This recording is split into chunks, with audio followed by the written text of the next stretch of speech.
likod. Okay na? Then after yung ipadaan sa may shoulder, yung nasa likod na part ng bandage, ipadaan nyo sa kilikili, sa underarm. Padaan. Then, punta, ipatong doon sa naunang bandage.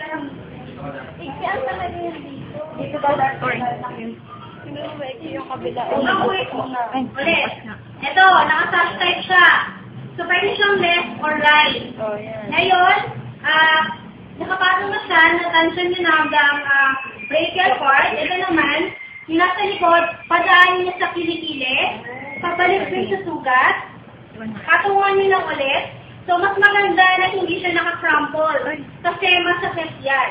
So, dapat naka-expand or naka-ayos ka nung maayos. At least para maganda tingnan. Okay na! After mo maayos, nasa likod na part, ipag-pagdikit mo, tingnan mo dito.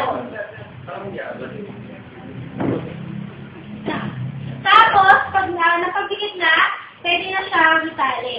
Or ibande, 8 square na. Pag hindi kasha, ang gagawin nyo sa practical, magdadagdag kayo ng tela. Pwedeng panyo, or yung bandana, huwag naman kumot. Ang tago pa rin.